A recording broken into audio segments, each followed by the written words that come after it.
D-minus 30 seconds. Range is go and weather is go.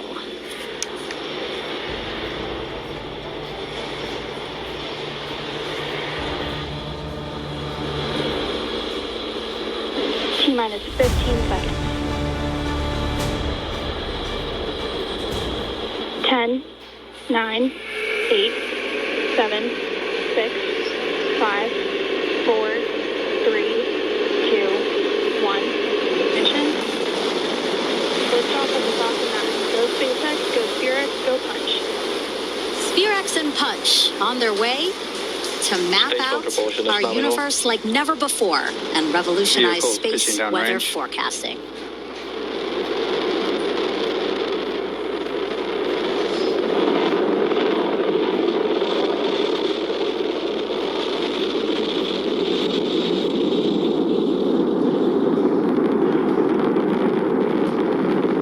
We are T plus 30 seconds into flight, and we are currently firing all 9 of those M1D engines. And after about 50 seconds, we'll begin throttling down those engines, which slow the vehicle down just slightly in order to prepare. Power telemetry nominal. In order to prepare for passing through max Q, and that is maximum aerodynamic pressure. That's the largest structural load that the vehicle will see during ascent, so slowing the vehicle down. Vehicle supersonic. Slowing the vehicle down will reduce some of the loads that it experiences through max Q. That's coming up here in a few seconds. Max Q. Right on time. And now we have a few events that are coming up in quick succession, so we want to lay them out for you really quick. It's going to start with main engine cutoff. That's MECO, and that's when SpaceX shuts down all of its 9 engines on its first stage, which we are getting a great view down the pipe right there. Shortly after that, Stage 1 and 2 will separate from each other, and then seconds later, the first stage will flip back towards Earth, while the second stage will continue on, igniting its MVAC engine. Now, that call out is Second Engine Start 1, or SE1, and this burn will last about 6 minutes. After that, the boost back burn on the first stage to put it back on a trajectory towards landing zone 4, which again is back here at Vandenberg, just about 1,400 feet from where Falcon launched from in the first place. Wow, look at that shot. All Merlin engines firing right there, and we have such a great live shot of it.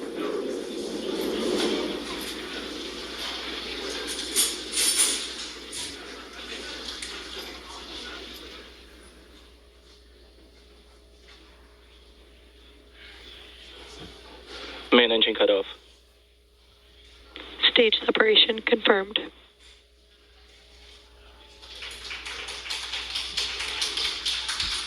MVAC ignition. Stage 1 boost back startup.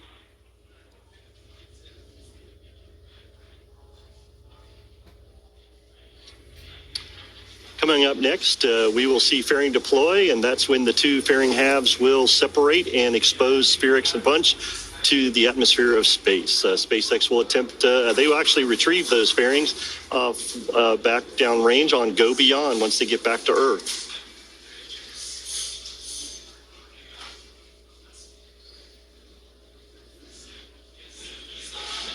Fairing separation confirmed. There we hear fairing deployment confirmed, and what you see on the screen is the fairing separating and showing SphereX and Punch on their way to space.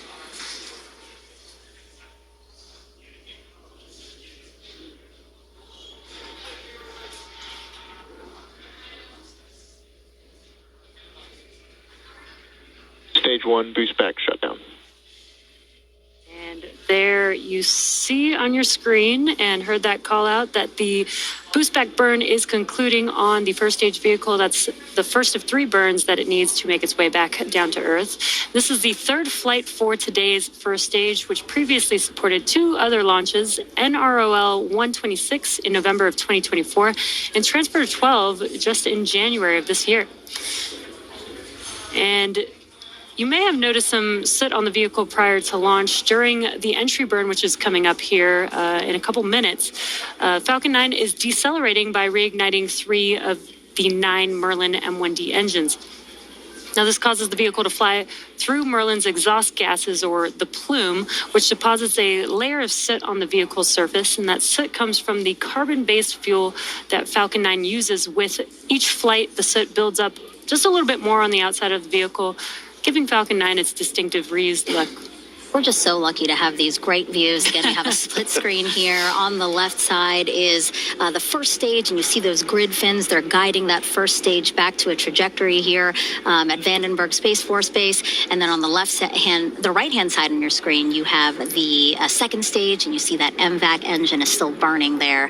Mick, LSP just works really closely with SpaceX to be able to fly reused rockets for NASA missions. Yeah, Megan, at LSP, we look at all the requirements for all the missions that we have. And as I said earlier, we selected SpaceX for the SphereX and Punch mission.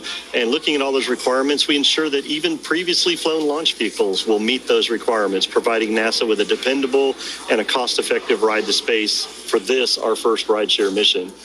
Yeah. If you're just joining us, hello. We're in your bottom corner right there.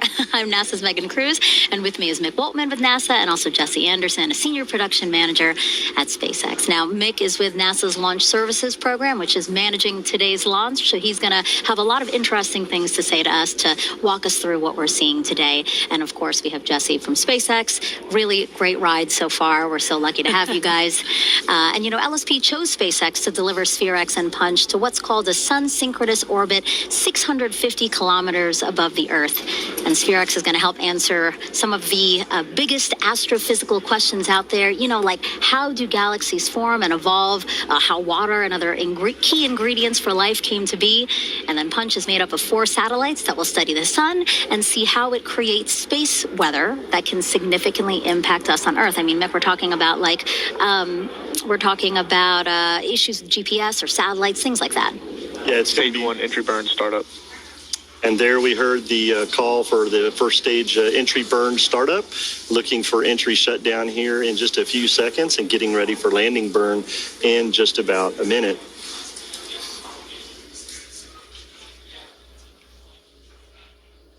Stage 1 entry burn shutdown. There we have Jesse, confirmed engine shutdown for the entry burn. But back to what you were saying, Megan, about the science of the mission. I know FARA is sitting there looking. We are so happy that we got liftoff tonight.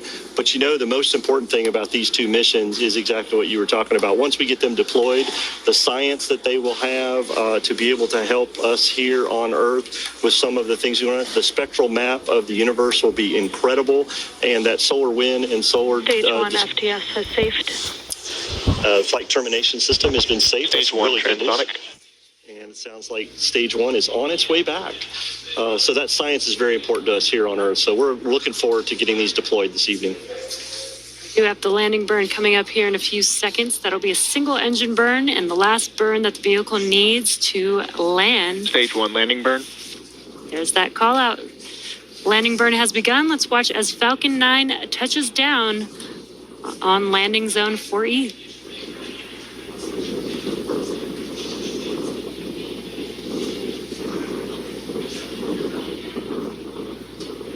Stage 1 landing light deploy.